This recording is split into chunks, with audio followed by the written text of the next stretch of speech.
Hello বন্ধুরা, সবাই কেমন আছো? আশা করছি সবাই খুব ভালো আছো আর আমিও ভালো আছি। আমার একটি নতুন ব্লগে তোমাদের সকলকে স্বাগত জানাই। এখন বাজে সকাল 5টার মতন আর আজকে ব্লগটা আমি এখন থেকে শুরু করছি। আশা করছি আজকে ব্লগটা তোমাদের কিছুটা হলেও ভালো লাগবে। তাহলে বন্ধুরা চলো আজকে ব্লগটা শুরু করা যাক। এখন বাজে সকাল 5টার মতন। এখন হবে দিদির অধিবাস আর তার সাথে দধিমঙ্গল। সকাল 4টের সময় সবাই উঠেছে, কিন্তু সব কিছু রেডি করতে করতে 5টা বেজেই গেছে।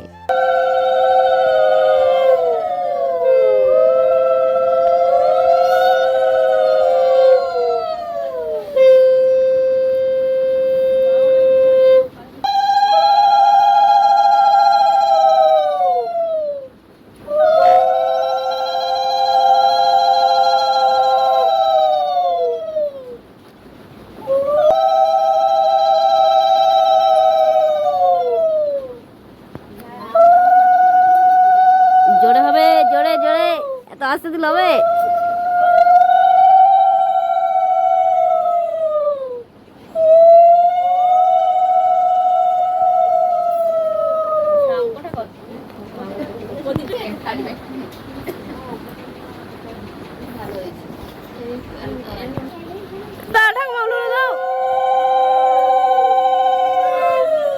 দিবস হয়ে যেতেই যে যার মতন কাজে লেগে পড়েছি। আর এদিকে মাকে দেখো এত ব্যথা যন্ত্রণা নিয়েও খড়িয়ে খড়িয়ে ঠিক কাজগুলো করে নিচ্ছে। মেয়ের বিয়ে তো কি আর করবে, বসে তো থাকতে পারবে না। পরেই দেখো কাকার মেয়েটা আর এদিকে কাকা ছেলের বউ দুজনে মিলে বসে পড়েছে ঘুগনির আলু কাটার জন্য। মুড়ি খাওয়ার জন্য তোর ঘুগনি বানাতে হবে, তাই ওরা দুজনে মিলে আলু কাটছিল। আর কাকার মেয়েটা কালকে রাত্রেবেলাতেই চলে এসেছে। ঘুগনির আলু কাটা হয়ে যেতেই ছোট বৌদি বসে পড়েছিল ঘুগনি রান্না করার জন্য। ছোট বৌদি কালকেই চলে এসেছে, আর এই ছোট বৌদি হচ্ছে আমার মাসির ছোট ছেলের বউ। আর এদিকে মাকে দেখো কোমরে বেল্ট করে বসে পড়েছে শসা কাটার জন্য। আর সামনে তো একটা তিরপল খাটাতে হবে, তাই দেখো ভাই, কাকার দুটো ছেলে আর এদিকে বড়দির ছেলে 4জনে মিলে তিরপল খাটাচ্ছিল। এই বড়দির ছেলে বসে বসে ভাইয়ের মেয়েটাকে মেহেন্দি করে দিচ্ছিল। আমি আবার ছুটে দেখতে এসেছি যে তুই কি করছিস, দিয়ে দেখলাম যে এইভাবে মেহেন্দি করেছে। কি অবস্থা করেছে দেখো হাতটার। কালকে থেকে এই বাচ্চাগুলো শুধু মেহেন্দি মেহেন্দি করে খেপিয়ে দিচ্ছে। কালকে একটু একটু করে দিয়েছি, কিন্তু কি হয়েছে পছন্দ হয়নি, আবার মুছছে আবার করছে। তারপরেই চলে এসেছিল মেজদি। 5 বোনের মধ্যে সব বোনগুলোই চলে এসেছিলাম, শুধু মেজদি বাকি ছিল। ও কালকে আসছে, কিন্তু কাজের জন্য কালকে আসতে পারেনি। তারপরে একে একে সবাই মিলে বসে পড়েছিলাম মুড়ি খাওয়ার জন্য। অনেকটা বেলা হয়েছে, মুড়ি তো খেতেই হবে। একটা একটা কাজ করতে করতে মুড়ি খাওয়ার টাইমই পাচ্ছিলাম না, এতক্ষণে টাইম হয়েছে। আর এদিকে দেখো বড় মেশো চলে এসেছে। বড় মেশো আজকে রান্না করবে বিয়ের সমস্ত কিছু, কারণ বড় মেশো একজন রাঁধুনি, তাই বড় মেশোকে ডাকা হয়েছে রান্না করার জন্য। কাকাদের পাকা ঘরটা এসেছি লক্ষ্মীদের কটা ছবি তুলবো বলে। আর এদিকে দেখো বাচ্চাগুলো সবাই মিলে কত সুন্দর খেলাধুলা করছে। আর ওদের খেলা দেখে মনিতর প্যান্ডেলে বসে খেলোই না, তাই এখানে চলে এসেছে। এইখানে এসে দেখো খাবার খাচ্ছে। সাজনাতলাটাও রেডি হয়ে গেছে। সাজনাতলা রেডি হয়ে যেতেই মেসির জায়ের মেয়েটা আবার সাজনাতলায় আলপনা দিচ্ছিল। ও দেখছিলাম খুব সুন্দর আলপনা দিচ্ছিল। তারপরে চলে এসেছিলাম লক্ষ্মীদিকে সাজানোর জন্য। লক্ষ্মীদি আমাকে সকাল থেকে বলছে যে আমাকে একটু সাজিয়ে দে, কিন্তু সকাল থেকে কিছুতেই টাইম পাচ্ছিলাম না। মেশো তো রান্না করছে, আর রান্নার তো সমস্ত কিছু রেডি করে দিতে হবে, তাই ওখানে রেডি করছিলাম।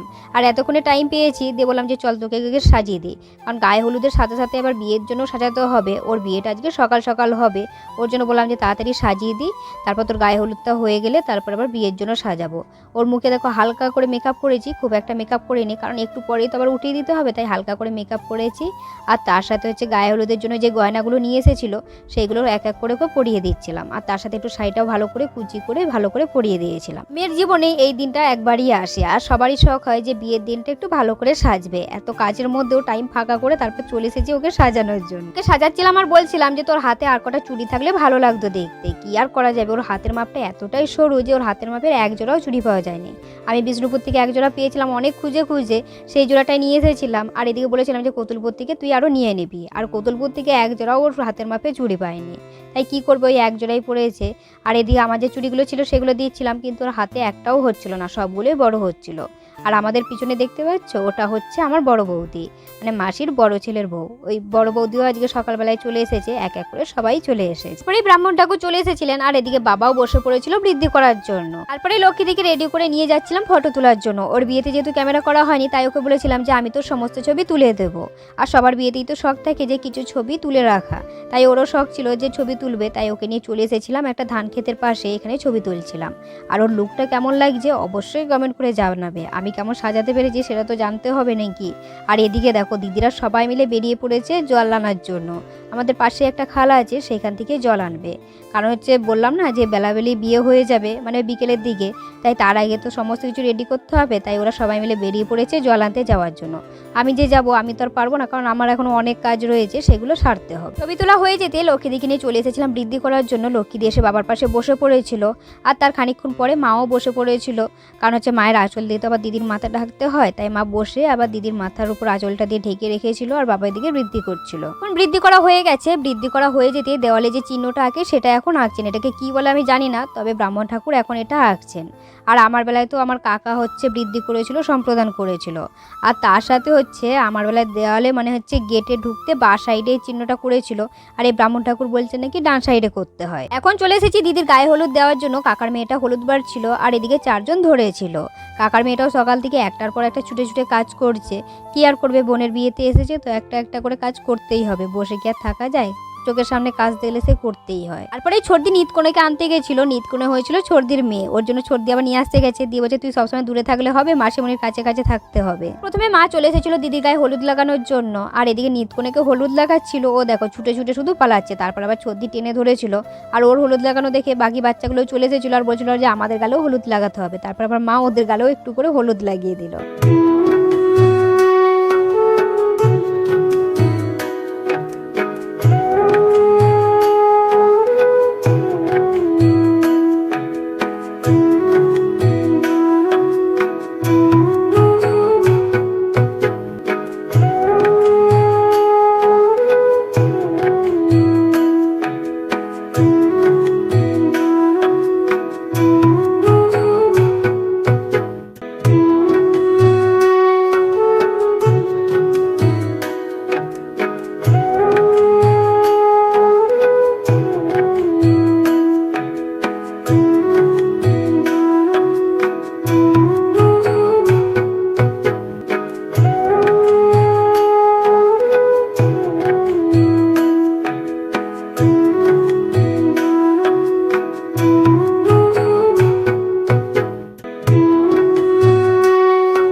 ছেলেদের বাড়ি থেকে গায়ে হলুদের তথ্য পাঠাতো, কিন্তু আমাদের বাড়ি থেকে ছেলেদের বাড়িটা অনেকটাই দূরে, প্রায় 180 কিলোমিটারের মতন। ছেলেদের বাড়ি থেকে সকাল 10টার সময় বেরিয়েছে, কিন্তু এখনো পর্যন্ত এসে পৌঁছাতে পারেনি। এখন বাজে 2:30টার মতন। আর ওরা বললো যে আমরা আর খানিকক্ষণের মধ্যেই ঢুকে পড়বো। তাই লোকে দেখে বললাম যে তাড়াতাড়ি গায়ে হলুদটা হয়ে যেতে, তুই তাড়াতাড়ি স্নানটা করে নে, তারপর তোকে রেডি করাতে বসাবো। না হলে কিন্তু রেডি করাতে পারবো না, অনেকটাই টাইম লাগবে রেডি করাতে, কারণ আমার তো অতটা প্র্যাকটিস নেই, তাই একটু রেডি করাতে টাইম লাগবে। বাজে 4টের মতন, জামাইবাবু চলে এসেছে বিয়ে করার জন্য। আমি এদিকে ঘরের ভিতর দিদিকে রেডি করছিলাম, আর এদিকে দেখো মা বৌদি সবাই মিলে যাচ্ছিল বরণডালা নিয়ে ছেলেকে বরণ করার জন্য। তারপরে দিদিকে বসিয়ে রেখে আমিও চলে এসেছি জামাইবাবুর সাথে একটু আলাপ করার জন্য। আর আসার সময় দিদিকে বলেছি যে আমি একটু জামাইবাবুকে ঠকিয়ে আসি, গেট তো ঘিরতেই হবে। জামাইবাবুর কাছে 10,000 টাকা চাইবো, যদি না দেয় তাহলে কিছুতেই বিয়ে করতে ঢুকতে দেবো না। আর সবার প্রথমে দেখো মা বরণ করছিল, আর তারপরে বৌদি দিদি সবাই এক এক করে বরণ করার জন্য দাঁড়িয়েছিল।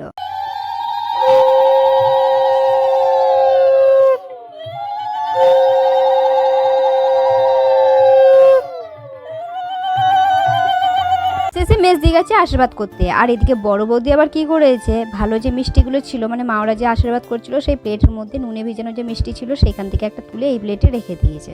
আমি বারবার বারণ করছিলাম যে ওখানে রাখো না, ওরা তো আশীর্বাদ করছে, ওরা তো বড়, ওরা কিসের জন্য ওগুলো দেবে। দিয়ে মেজদি তো জানে না যে এর প্লেটে নুনে মেশানো মিষ্টি দিয়েছে, দিয়ে যখন ওদের মুখে দিয়েছে ওদের মুখের অবস্থাটা দেখো কি হয়েছে। আবার আশীর্বাদ হয়ে যেতে তারপর বড় জামাইবাবুকে কোলে করে দেখো নিয়ে আসছে, আর আমরা এদিকে চেয়ার পেতে রেখে দিয়েছিলাম, বলেছিলাম এখানে বসাতে। আমরা যে শাড়িরা ছিলাম আর এদিকে হচ্ছে ভাইয়ের বউটা ছিল, সবাই মিলে এখন জামাইবাবুকে ঠকাবো, তাই আমরা এখানে লাইন দিয়ে দাঁড়িয়েছিলাম। আর এখন মিষ্টি খাওয়াতে গেলে কি আর ঠকবে, কারণ বড় বৌদি আগে প্ল্যান কেটে দিয়েছে, কারণ আগেই তো নুনে ভিজানো মিষ্টি খেয়ে নিয়েছে, ওরা বুঝে গেছে যে এর ভিতরে নুনে ভিজানো মিষ্টি আছে, তাই কিছুতেই খেতে চাইছিল না। এদিকে জামাইবাবুর সাথে জামাইবাবুর একটা দিদির মেয়ে এসেছিলো, সেই মেয়েটা এতটাই অহংকারী, মানে এরকম মেয়ে আমি জীবনে কোনো দিন দেখিনি, ফার্স্ট টাইম দেখলাম। আমি আর জামাইবাবু দুজনে মিলে ইয়ার্কি করছি, কারণ আমরা তো হচ্ছে জামাইবাবুর শালীর সম্পর্ক, তাই আমরা ইয়ার্কি করতেই পারি, মিষ্টি খাওয়াতেই পারি। আর সেইখানে ওর ভাগ্নিটা এমন করছিল কি আর বলবো, সেই মিষ্টি খাওয়াতে যাচ্ছি, বলছে না কিছুতেই মিষ্টি খাওয়াতে দেবো না আমার মামাকে, আমার মামা কিসের জন্য মিষ্টি খাবে, তোমরা নুনে মেশানো মিষ্টি নিয়ে এসেছো, সেই হাজার ধরনের কথা। আমার খুব রাগ ধরে গেছিলো, দিয়ে শেষকালে আমি রাগে মিষ্টি খাওয়াইনি, শেষকালে ওর ভাগ্নিটা বললো আমি আগে চেক করে দেখবো তারপরে ওকে খাওয়াবো। দিয়ে ওর ভাগ্নিটা নুনে মেশানো একটুখানি মিষ্টি ভেঙে খেয়েছিল, তাও হচ্ছে খাওয়াতে দেয়নি। দিয়ে শেষকালে কি করব, মিষ্টি তো খাইনি, দিয়ে আমি রেগে মেগে চলে এসেছিলাম সাইডে। দিয়ে তারপরে হচ্ছে ভাইয়ের বউটা যে ছিল, দিয়ে ভাইয়ের বউটা আবার পা ধোয়াচ্ছিল, দিয়ে হচ্ছে এদিকে কাকার মেয়েটাও ছিল, বললো যে তাহলে তুমি পা ধোয়া, আমরা দাঁড়াচ্ছি। আর পা ধুয়ে তারপর হচ্ছে গামছা দিয়ে ভালো করে বেঁধে আমরা বসিয়ে রেখেছিলাম, যে যতক্ষণ না 10,001 টাকা দেবে ততক্ষণ আমরা ছাড়বো না। আর এদিকে জামাইবাবু চুপচাপ বসেছিল, আর সবশেষে আমাদের 1,001 টাকা দিয়েছিল, 10,000 কি আর দিতে পারে, তবু আমাদের আবদার 10,001 টাকা দিতে হবে। শেষকালে 1,001 টাকা দিয়েছে, সেটা নিয়েই আমরা সন্তুষ্ট ছিলাম। এবার চলো পুরো ভিডিওটা তোমাদের দেখায়, আর তোমরা কথাগুলো শোনো, কথাগুলো শুনলে তোমাদের নিজেদেরই রাগ ধরে যাবে।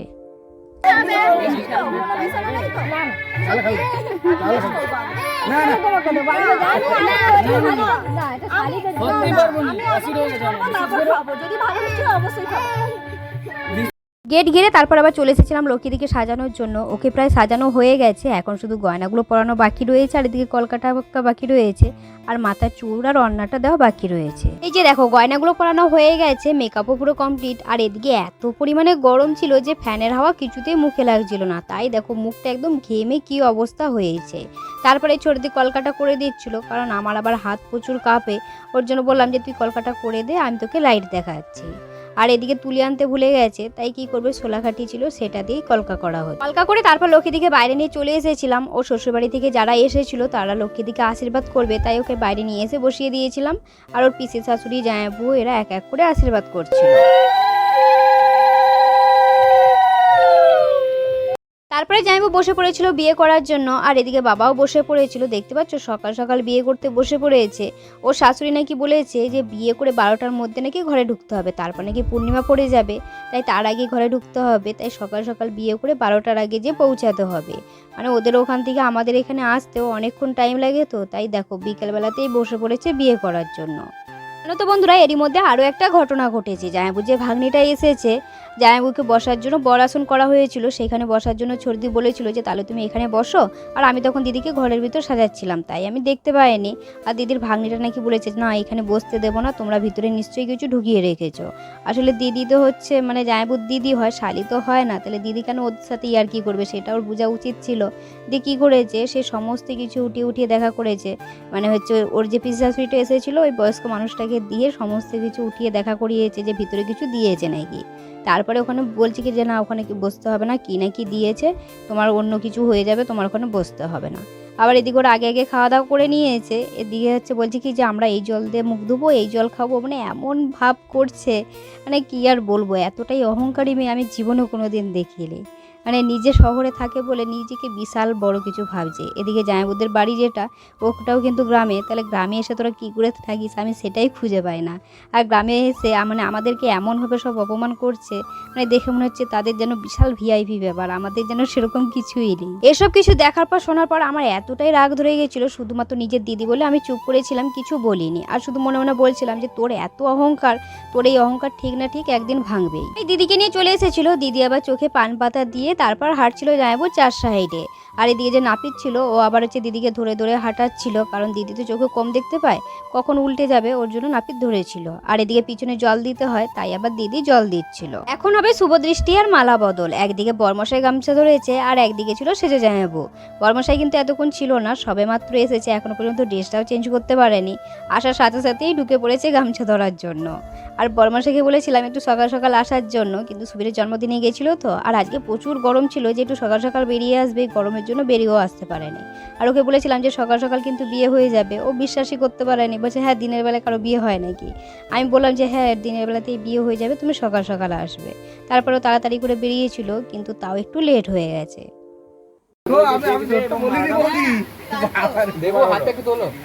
দেখতে পাচ্ছ না? না দেখানো যাবে না, নাম্বার দুবার হলো, আরেকবার দিয়ে অন্যার নিজে দিয়ে দিবি লাস্টে। হ্যাঁ হাসিস কেন? কান্না কর। হাসছে নাকি? ঠিক আছে তো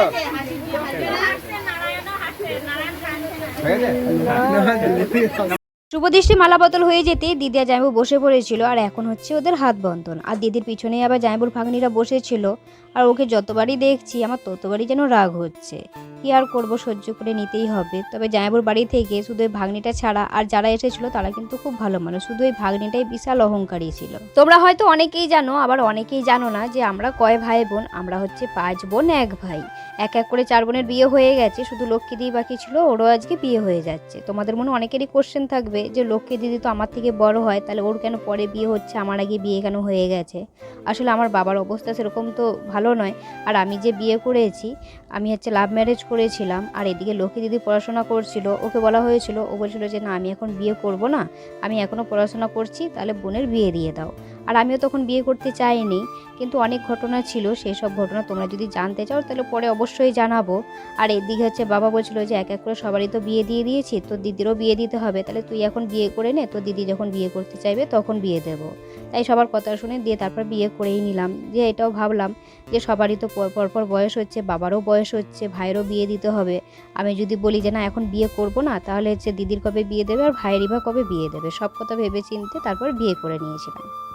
বন্ধন হয়ে যেতেই দিদি এসে বসেছিল জামাইবুর পাশে, আর এদিকে পুরোহিত মশাই মন্ত্র পড়ছিলেন। তারপরে জামাইবু দিদির হাত ধরে জামাইবুর বাম পাশে বসাচ্ছিল। এই নিয়মটা তোমাদের কাদের কাদের মধ্যে আছে অবশ্যই কমেন্ট করে জানাবে। একটা মজার ঘটনা কি জানো, আমার দিদির নাম তো লক্ষ্মী আর জামাইবুর নাম হচ্ছে নারায়ণ। লক্ষ্মী নারায়ণ বেশ সুন্দর মিলেছে, কিন্তু এরকম কিন্তু সচরাচর দেখাই যায় না। তাই আমরা সবাই বলছিলাম যে ভগবান তোদেরকে দুজনকে মিলিয়ে দিয়েছে। এখন হচ্ছে লক্ষ্মীদের সিঁদুরদান। লক্ষ্মীদিকে সিঁদুর পরানোর সময় জামাইবু দেখে তারপর সিঁদুর পরিয়েছে। আমরা সবাই বলছিলাম যে দেখে কিন্তু সিঁদুর পরানো যাবে না। আর সিঁদুর পরানোর সাথে সাথেই দেখো জামাইবুর হাসিটা দেখতে পেয়েছো। আর এদিকে পিছনে বর্দি দাঁড়িয়েছিল যে লজ্জা বস্ত্র ঢাকবে বলে, আর এদিকে মেজদি পাশে বসেছিল, দিয়ে বলছিল যে আমি হচ্ছে ধরে দিচ্ছি, তুমি কিন্তু না দেখে সিঁদুরটা পরাবে, দেখে কিন্তু সিঁদুর পরাতে নেই। তারপর যখন সিঁদুর পরাচ্ছিল তখন আবার মেজদি আবার ধরে দিল হাতটা, তারপর জামাইবু আবার পরিয়ে দিয়েছিল। সিঁদুরদান হয়ে যেতে এখন হচ্ছে 7 গিট, পুরোহিত মশাই দিদি আর জামাইবু দুজনে 7 গিট দিয়ে দিচ্ছিল। তারপরে হচ্ছিল হোমযজ্ঞ, আর এদিকে জামাইবুকে দিয়ে আগুন ধরানো করাচ্ছিল। আর আমরা বলছিলাম যে এখন কেন হোমযজ্ঞ হচ্ছে, সিঁদুরদানের আগে তো হোমযজ্ঞ করা হয়, কারণ অগ্নিকে সাক্ষী রেখে তারপর তো সিঁদুরদান করা হয়, সেটা আমরা ছোটবেলা থেকে শুনে এসেছি। তারপর পুরোহিত মশাই বললেন যে না, সিঁদুরদানের পরেই নাকি হোমযজ্ঞ করা হয়।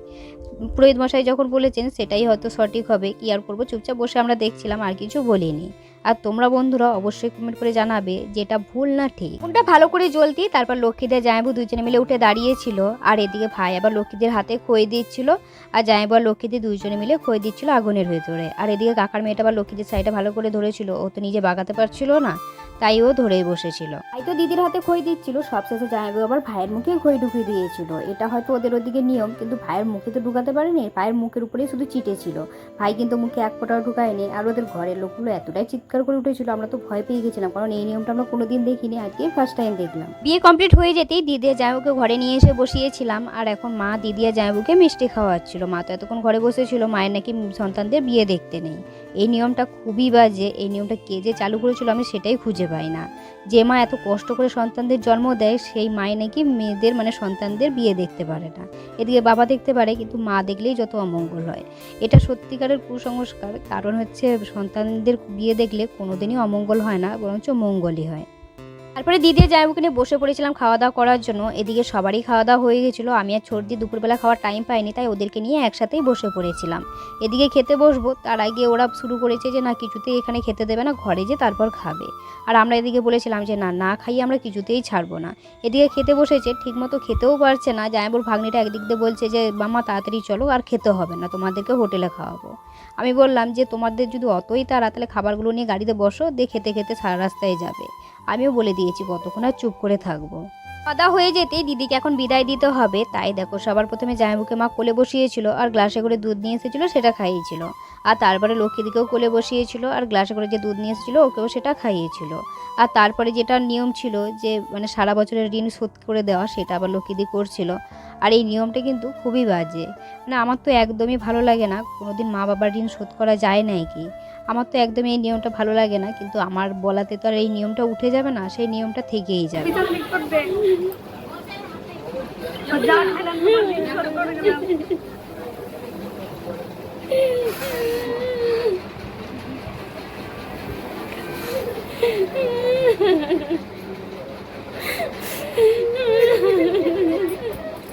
লক্ষ্মীদিকে নিয়ে বাইরে চলে এসেছিলাম আর এক এক করে সবাই আশীর্বাদ করছিল। আশীর্বাদ হয়ে যেতে তারপর জামাইবাবু আবার লক্ষ্মীদিকে ধরে তারপর এখন নিয়ে যাচ্ছে গাড়িতে ওঠানোর জন্য। লক্ষ্মীদিকে বিদায় দেওয়ার জন্য লক্ষ্মীদির সাথে সাথে আমরা সবাই মিলে চলে এসেছিলাম রাস্তায়। আর এই মুহূর্তটা কিন্তু খুবই কষ্টের, একটা মেয়েই জানে যে এই মুহূর্তটা কাটানোটা কতটা কষ্টের আর কিভাবে যে কাটায় সেটা শুধুমাত্র একটা মেয়েই জানে। আমার যখন বিয়ে হয়েছিল তখন কী হয়েছিল জানো তো, আমি মানে বিদায় যখন হয়েছে তখন এদিকে কান্না পাচ্ছিল, এত কান্না করছিলাম ঠিকই কিন্তু জোরে কান্না করতে পারছিলাম না। আমার আবার জোরে কান্না করলে শ্বাসকষ্ট হয়, তাই জোরে কান্না করতে পারছিলাম না। এদিকে বুকে কষ্ট হচ্ছিল কিন্তু কান্না করতে পারছিলাম না। আর লক্ষ্মীদের এই বিদায় বেলাটা দেখে আমার নিজের কথাই মনে পড়ে যাচ্ছিলো আর এখনও যেন ফাঁসি দিতে চোখে জল চলে আসছে। বন্ধুরা চলো আজকে ব্লগটা বেশি বড় করছি না, এখানেই শেষ করছি। আজকে ব্লগটা কেমন লাগলো অবশ্যই কমেন্ট করে জানাবে, ভালো লাগলে একটা লাইক শেয়ার করে দেবে। দেখা হচ্ছে খুবই শীঘ্র পরবর্তী ব্লগে, ততক্ষণ তোমরা সবাই ভালো থাকবে, সুস্থ থাকবে। আজকের মতন টাটা সবাইকে।